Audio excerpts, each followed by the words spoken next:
ආයිබෝන් ඔයාලා සියලු දෙනාට. මම අද පුංචි වීඩියෝ එකක් ගෙනාවා ඉරිදා දවසේ සැහැල්ලුවෙන් ඉන්න ඔයාලට. ඉතින් නොවැම්බර් මාසෙත් ඔන්න උදා වුණා. එක දවසකුත් ගෙවිලත් ඉවරයි නේද? මේ බලන්නකෝ මේ ගස්වල ලස්සන චූටි චූටි මල් මුළු ගහ පුරාම පිරීලා. මම නමක් නම් දන්නේ නැහැ. ඔයාලා දන්නවනම් පහලින් කමෙන්ට් කරන් යන්නකෝ මේක නම මොකද්ද කියලා. මේවායේ හැදෙන්නේ තැඹිලි පාට හුරු ගෙඩියක්. කනවද කියන්න නම් මම දන්නේ නැහැ. මේ වගේ චූටි මල්කින් මුළු ගහ පුරාම හැදිලා තියෙනවා. තාම නම් මල් පිපිලා නැහැ. ඒ වුණාට හරිම ලස්සනයි. ඉතින් අපි කතාවට යමුකෝ. මේ නොවැම්බර් මාසෙත් උදා වෙලා. තව එක මාසෙකින් මේ අවුරුද්ද ඉවරයි. ඉතින් ඔයාලගේ වැඩ කටයුතු වල සාර්ථකත්වය කොහොමද? අපි නම් මේ දවස්වල අපි පුංචි හීනයක් සැබෑ කරගන්න උත්සාහ කරන ගමන් තමයි ඉන්නේ. ඒ ගැන විස්තරත් මම ඔයාලට ඉස්සරහට කියන්නම්කෝ. එකතු වෙලා ඉන්න මාත් එක්ක දිගටම. මේ එන්නේ අඹ වාරේ. දෙසැම්බර් වෙද්දී මේ අඹ හොඳට පැහිලා ගෙඩි ලොකු වෙලා පැහිලා තියෙනවා. දෙසැම්බර් කියන්නේ හොඳටම අඹ තියෙන කාලෙනේ. ඉතින් මේ හැම ගහකම මේ දවස්වල අඹ පිරීලා. ඔයාලා මේ ගහ ගැන දන්නවද? මේකට මෙහි අය දේවදාර කියලා කියනවා. හරියටම දේවදාරද කියන මම දන්නේ නැහැ.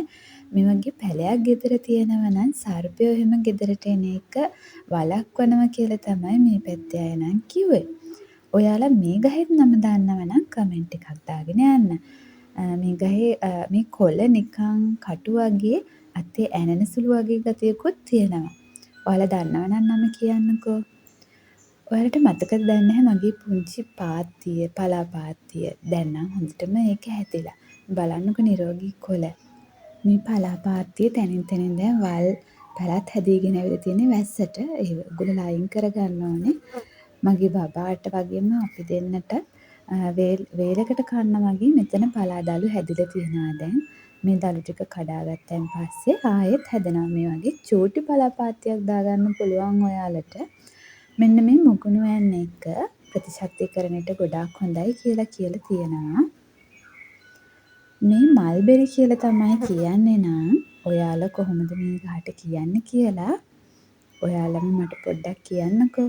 මේ ගහෙත් මුළු ගහ පුරාම වගේ මේ වගේ චූටි ගෙඩි හැදිලා තියෙනවා ගොඩාරියක් හොඳට පැහිලා. මීට වඩා මේ ගෙඩි ලොකු වෙනවද නැත්නම් මේ තරමද කියලා මට කියන්න.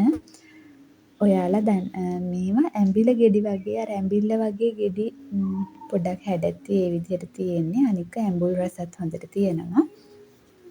ඉතින් ඔන්න ඔහම මේ සෙනසුරාදා ඉරිදාව ගෙවිලා යන්නේ මගේ වගා කටයුතු වල සානිකුත් වැඩවලට. ඉතින් ඒ විදිහට දවස් ඉවර වෙනවා.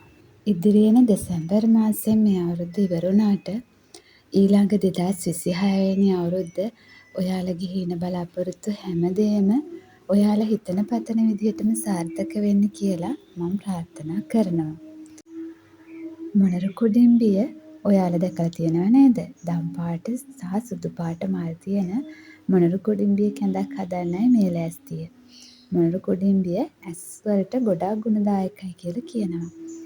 ඒ වගේම ඔයාලට අවශ්‍ය විටමින් කනිජ ලවණ ಜಾති මේ පෝෂක මේ කොළ කැඳවල අඩංගු වෙනවා.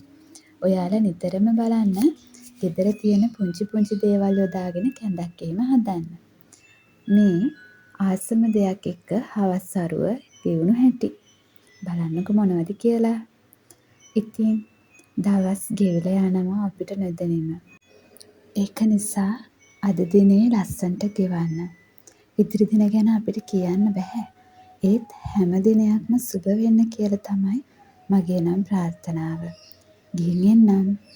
එතකන් ඔයාලට එන සතිය සුබ වෙන්න කියලා මම ප්‍රාර්ථනා කරනවා.